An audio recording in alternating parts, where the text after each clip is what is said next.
Welcome to the Quiet Farm State. If you enjoy rural stories, like and subscribe for more. And tell us in the comment section what time it is and where you're watching from. Now, let Benjamin tell us today's story. There are decisions in business that look smart on paper. Decisions that protect margins, that follow protocol, that keep lawyers happy and accountants satisfied. And then there are decisions that ignore one fundamental truth about rural America. In a farming community, your reputation isn't built in a boardroom. It's built in the moment a farmer is on his knees, begging you to keep his season alive. And when you say no, when you choose the contract over the crisis, you don't just lose one customer, you lose everyone who hears the story. This is about a Massey Ferguson dealer in southern Minnesota who made one legally correct decision during spring planting 2018, a decision that cost him nothing in court and cost him everything in trust. Within 60 days, 11 farms, multi-generational operations that had bled Massey Ferguson red for decades, walked away. Not because of price, not because of performance, but because when it mattered most, the dealer who promised to stand behind the iron told a farmer in crisis to read the fine print. And in a town of 1,900 people, that story doesn't fade. It becomes legacy. This is the story of how one warranty refusal destroyed 34 years of loyalty, and how a dealership that survived 3 recessions couldn't survive one reputation collapse. The dealer Hartman Ag Equipment sat on Highway 60 just outside Worthington, Minnesota, red building, white trim, Massey Ferguson signage visible from a half-mile out. It had been there since 1984. Built by Dean Hartman, a second-generation farmer who couldn't make crop margins work and pivoted into equipment sales during the early 80s farm crisis. He understood farmers because he'd been one. He knew debt, he knew drought, he knew what it felt like to sit across from a banker and beg for one more season. That empathy built the business. By 1995, Hartman Ag was the anchor Massey Ferguson dealer for 4 counties. Farmers didn't just buy tractors there. They brought their sons to look at iron the same way their fathers had brought them. It wasn't just commerce, it was ritual. Dean retired in 2009 and handed the business to his son, Kyle Hartman. Kyle was 34 years old, business degree from Minnesota State, 6 years in the dealership, learning service, parts, and sales. He was smart, organized, obsessed with efficiency. But he'd never farmed. He'd never sat in a cab at 11 p.m. watching rain move in, knowing that if he didn't finish the field tonight, his yield window would close and his family would feel it for the next 12 months. He understood machines. He didn't understand desperation. And by 2018, that gap was starting to show. Kyle ran the dealership like a modern business. Lean inventory, tight margins, policy-driven decisions. He brought in a compliance officer to review warranty claims. He required signed service agreements. He tracked customer profitability. It looked professional, but in a business built on handshakes and midnight service calls, professionalism without empathy is just coldness with a spreadsheet. And in spring 2018, that coldness was about to meet a farmer who needed mercy, not a contract review. The farmer. His name was Tom Erickson, 49 years old, third-generation corn and soybean farmer working 940 acres outside Bigelow, Minnesota, 8 miles north of Hartman Ag. His grandfather bought the original 240 acres in 1958. His father expanded to 640 in the 70s. Tom added another 300 through a cash lease in 2003. It wasn't empire scale, but it was sustainable, paid off, respected. And for 40 years, the Erickson family had bought every major piece of equipment from Hartman Ag. 2 tractors, 1 combine, 3 planters over the decades, all Massey Ferguson. In March 2017, Tom traded in his aging MF 7600 series tractor and bought a brand new Massey Ferguson 8S 265, 265 horsepower, CVT transmission, fully loaded cab, GPS ready. It cost him $198,000 after trade. It was the single biggest purchase he'd ever made. Kyle Hartman handled the sale personally, shook Tom's hand, told him the 8S was bulletproof, and for the first year, it was.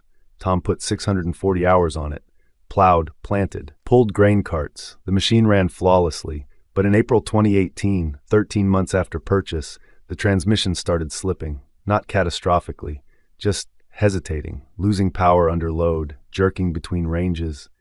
Tom brought it into Hartman Ag on April 10th. The service bay ran diagnostics. The lead mechanic, a guy named Ray who'd been there since Dean's era, told Tom the CVT had an internal fault.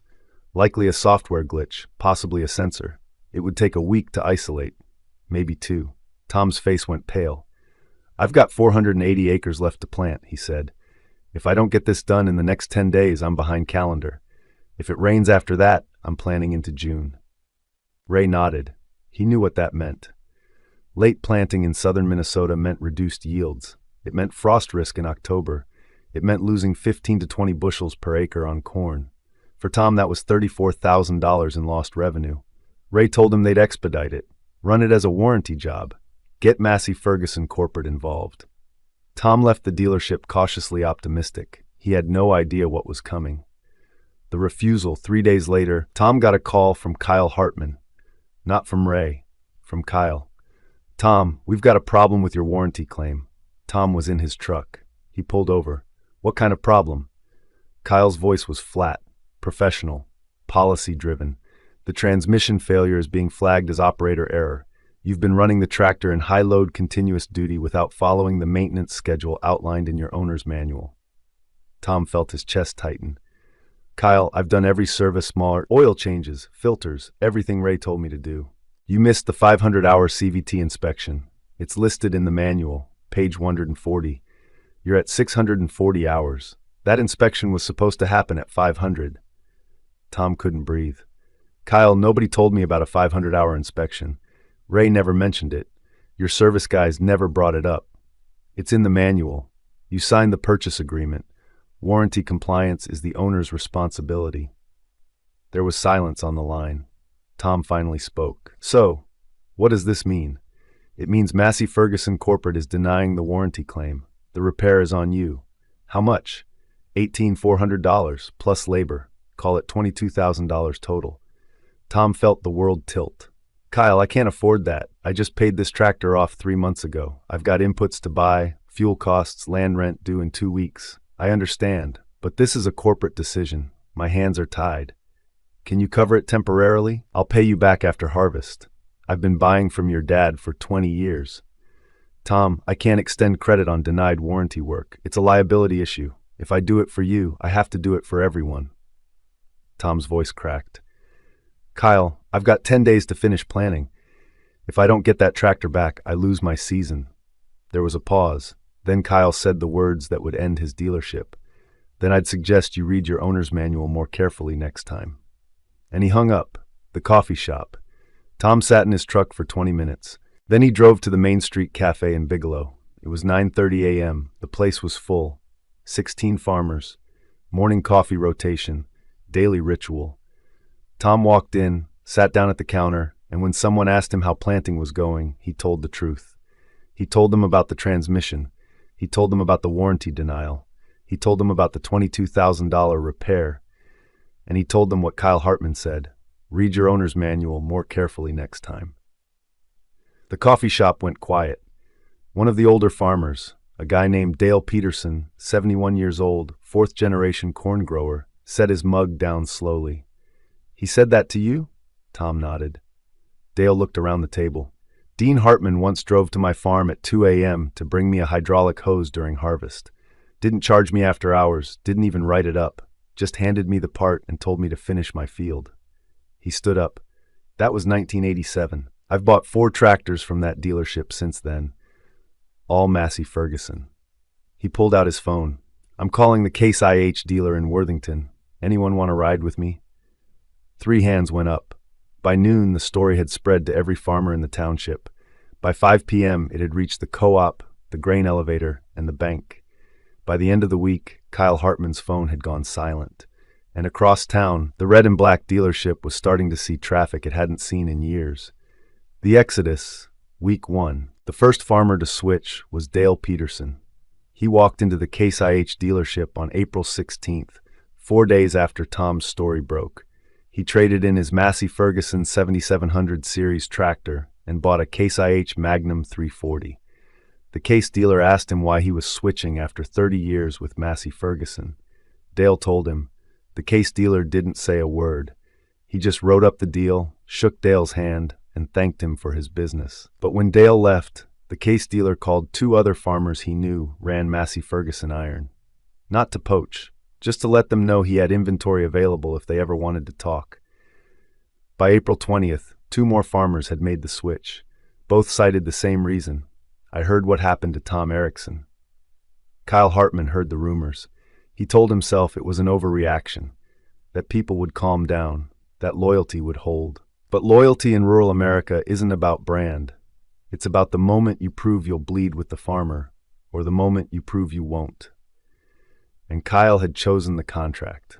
By April 27th, 2 weeks after the refusal, 5 Massey Ferguson farmers had switched to Case IH or John Deere. Kyle called an emergency meeting with his sales team. We need to do damage control, reach out to long-term customers, offer trade-in incentives, show them we're still competitive. His lead salesman, a 19-year veteran named Jeff, stared at him. Kyle, they're not leaving because of price. They're leaving because you told Tom Erickson to read his manual while his season was dying. I followed corporate policy. Your dad would have eaten that $18,000 and called it the cost of keeping a customer. Kyle's jaw tightened. We can't run a dealership on sentiment. Jeff stood up. No, but you can't run one without it either. He quit that afternoon. The neighbor, Tom Erickson's situation was getting worse. By April 23rd, his Massey Ferguson 8S was still sitting in the Hartman Ag Service Bay, unrepaired, unpaid, untouched. Kyle had told Ray to hold it until Tom agreed to pay the $22,000. Ray refused. That's his tractor. We can't hold it hostage. Kyle didn't budge. He signed a service authorization. We're within our rights. So the tractor sat, and Tom's planting window was closing. He had 480 acres left. The forecast showed rain moving in within 6 days. If he didn't plant before then, he'd be planting into saturated soil, which meant compaction, poor germination, and yield loss. He called equipment rental companies. None had tractors available during peak planting season. He called custom operators. They were booked solid. He was out of options. On April 24th, Tom was sitting on his porch at dusk, staring at the unplanted fields, when his neighbor pulled into the driveway. His name was Carl Jensen. Carl farmed 1,200 acres 2 miles south. He ran a mix of equipment, some John Deere, some Massey Ferguson, one older case tractor he kept for backup. Carl climbed out of his truck and walked up to the porch. I heard what happened with Kyle Hartman. Tom nodded but didn't say anything. Carl sat down. I've got a John Deere A320 sitting in my shed, 230 horsepower. Older machine, but it runs solid. You can use it to finish your planting. Tom looked at him. Carl, I can't afford to rent. I'm not renting it, I'm loaning it. No charge. Tom's throat tightened. Why? Carl stood up. Because what Kyle did to you, leaving you dead in the water during planting because of a manual technicality, that's not how we do business out here. And if I don't help you, I'm no better than he is. He tossed Tom the keys. Use it. Finish your season. Pay me back in karma. Tom didn't say anything. He couldn't. Carl walked back to his truck, climbed in, and drove off. Tom sat on the porch, holding those keys for 10 minutes. And for the first time since Kyle hung up on him, he didn't feel alone. The planting. Tom hooked Carl's John Deere 8320 to his planter on April 25th. It was an older machine. The cab smelled like diesel and old coffee. The seat was cracked. The radio didn't work. But the engine fired clean, the hydraulics responded smooth, and the power was there when he needed it. He planted 80 acres the first day, 95 the second, 110 the third. By April 30th, 6 days after Carl loaned him the tractor, Tom finished all 480 acres. He beat the rain by 18 hours. When he returned the tractor to Carl, he tried to pay him, offered $1,500. Carl refused. You don't owe me money. You owe the next guy who's in trouble the same thing I gave you. Tom shook his hand, and then he told Carl the whole story. Every detail, every moment of the phone call with Kyle. Carl listened without interrupting. When Tom finished, Carl said something that stuck with him. Kyle's not wrong that you missed an inspection. He's wrong that it mattered more than your survival. Tom nodded. What are you going to do? Carl asked. Tom looked at the John Deere tractor sitting in Carl's driveway. I'm never buying from Hartman Ag again. Carl didn't argue, because he'd already made the same decision. The breaking point, week 3. By May 4th, the exodus had become systematic. 8 farmers had switched. 3 more were actively shopping. Kyle's service bays, usually packed during planting season, sat half empty. Parts sales were down 40%. And for the first time in 34 years, Hartman Ag missed its monthly sales target. Kyle tried reaching out to Tom Erickson. He called him twice, left voicemails. "Tom, I'd like to revisit your situation. Let's see if we can work something out." Tom never called back, because by then, Tom had already solved his problem. And when Carl Jensen, the farmer who loaned Tom the tractor, heard Kyle tried to revisit the situation weeks later, Carl made his own decision. Carl had been running 2 Massey Ferguson tractors on his operation since 2011, an MF7614 and an MF7618, combined value around $140,000 used. He'd been planning to trade them in eventually and upgrade to newer models. On May 7th, Carl drove both tractors to the New Holland dealership in Jackson, Minnesota, 35 miles east. He traded them both in and bought a New Holland T7.315. When the New Holland dealer asked why he was switching, Carl told him about Tom Erickson. The dealer didn't need to hear more. He wrote up the deal, gave Carl a fair trade value, and thanked him for his business. Then he called 3 other farmers in the area who he knew ran Massey Ferguson equipment. Within 2 weeks, 2 of them had switched as well. Not because they were unhappy with their Massey Ferguson machines, but because they'd heard what happened when a loyal customer needed help, and they knew that if Hartman Ag would abandon Tom Erickson, it would abandon them too. By May 15th, Kyle Hartman had lost 9 customers in 33 days. His sales manager told him they were in crisis mode. Kyle didn't believe it. People are emotional right now. They'll come back when they realize our prices are still competitive. His sales manager shook his head. "Kyle, this isn't about price. This is about Tom Erickson sitting in a coffee shop telling 16 farmers that you hung up on him. I followed policy, and policy just cost you 9 farms." Kyle said nothing, because for the first time, he was starting to realize what his father had always known. In the equipment business, the product you're selling isn't the tractor. It's the promise that when the tractor breaks, you'll be there. And Kyle had broken that promise. The final count, day 60. By June 12th, exactly 60 days after Kyle refused Tom's warranty claim, 11 farmers had left Hartman Ag. Not all of them were loud about it. Some just quietly stopped returning calls. Some traded in equipment without explanation, but every single one of them cited the same turning point: Tom Erickson. The financial damage was catastrophic. Hartman Ag projected losses exceeded $4.2 million in future sales. That number included trade-ins that never happened, parts revenue that evaporated, service contracts that expired and weren't renewed, new equipment sales that went to competitors, but the deeper damage was reputational. In a county of 19,000 people, word travels fast. And once a dealership is labeled as the place that abandoned Tom Erickson during planting, that label doesn't wash off. Kyle tried discounting, promotions, 0% financing offers. None of it mattered, because trust isn't bought back with deals. It's earned back with sacrifice. And Kyle had never sacrificed anything. The mechanic's resignation. In July 2018, Ray, the lead mechanic who'd been with Hartman Ag since 1991, walked into Kyle's office and quit. "I can't work here anymore," Ray said. Kyle was stunned. "Ray, you've been here 27 years. What's going on?" Ray set his toolbox down. "I told Tom Erickson we'd take care of him. I told him we'd run it as warranty. I gave him my word. The warranty was denied by corporate. You could have covered it, Kyle. You could have eaten the cost and kept the customer. That's what your dad would have done." "My dad ran this place on sentiment. I'm running it like a business." Ray shook his head. "No, you're running it like a corporation. And this isn't a corporation. It's a community dealership. We're not selling widgets. We're selling trust." He walked to the door. "Tom Erickson lost $34,000 in yield because he couldn't finish planting on time. You could have saved him for $18,000. Instead, you lost 11 farms trying to save yourself." He paused. "Do you know what your dad told me when he hired me in 1991? He said, 'Ray, we don't make money when the tractors work. We make money when they break, and we fix them fast enough that the farmer doesn't lose his season.' That's what this business is. It's emergency response with a profit margin. and you turned it into contract enforcement. Ray picked up his toolbox. The Case IH dealer offered me a job last week. I start Monday. Kyle watched him leave. And for the first time, he understood what he'd lost. Not just 11 customers, but the entire foundation his father had built. The father's return.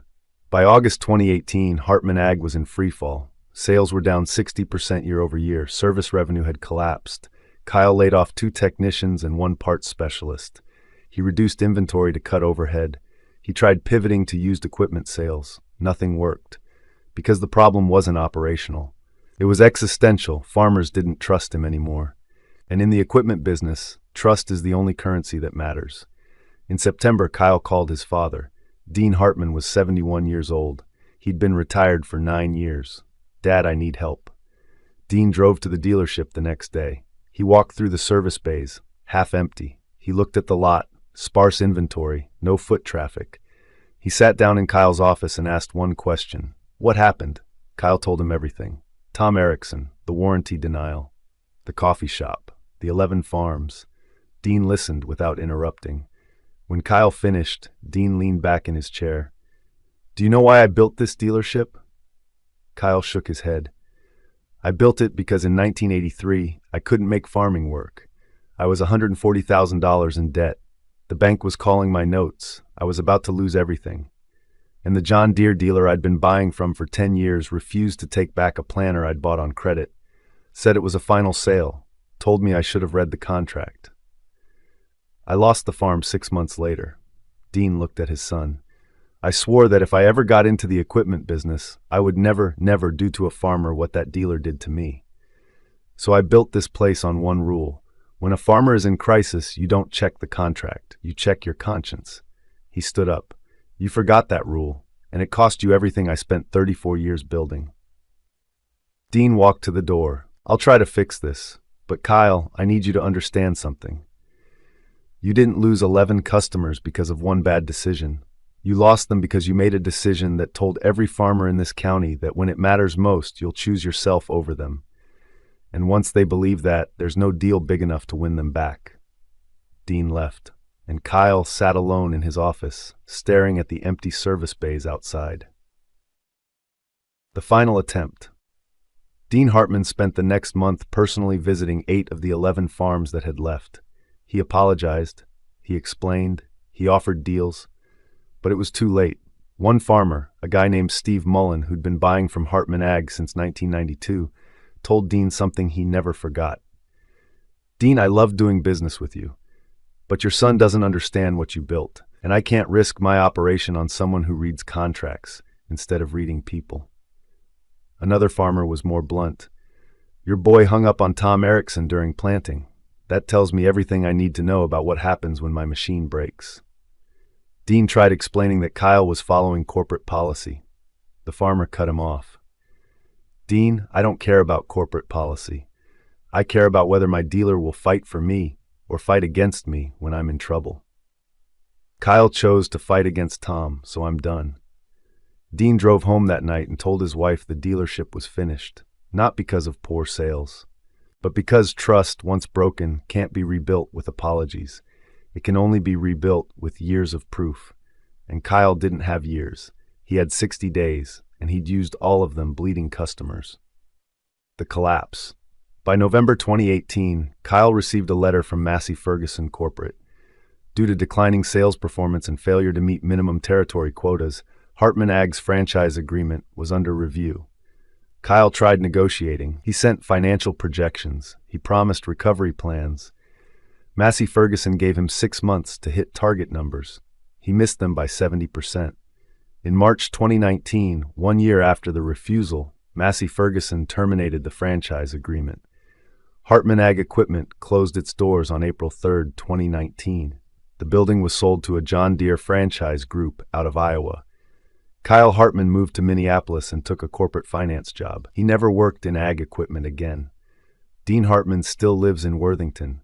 He doesn't talk about the dealership much, but when he does, he always comes back to the same moment. "I built that business by answering the phone at midnight, by driving parts to farmers in the middle of harvest, by covering repairs that weren't my responsibility because I knew those families couldn't afford to be wrong. Kyle thought he was protecting the business, but he didn't understand what the business was. It wasn't selling tractors, it was being there when the tractors broke. And the moment you're not there, the moment you tell a farmer to read the manual instead of handing him the wrench, you're not a dealership anymore. You're just a building with inventory. The final scene. Tom Erickson still farms outside Bigelow. He runs John Deere equipment now. He never bought another Massey Ferguson, not because the machines were bad, but because the memory of sitting in that coffee shop, telling 16 farmers that the dealer hung up on him during the worst week of his season, never faded. And every time he sees a Massey Ferguson tractor on the road, he remembers Kyle Hartman's voice. Read your owner's manual more carefully next time. In rural America, that's not a policy decision. It's a reputation death sentence. And Kyle Hartman learned what every failed dealership eventually learns. You can be right according to the contract and still lose everything that matters. Because in farming communities, people don't remember what you sold them. They remember whether you stood with them when everything was falling apart. Kyle chose the contract, and the contract killed him. This isn't a story about one bad warranty decision. It's a story about the invisible architecture of trust in rural business. Trust isn't built with advertising.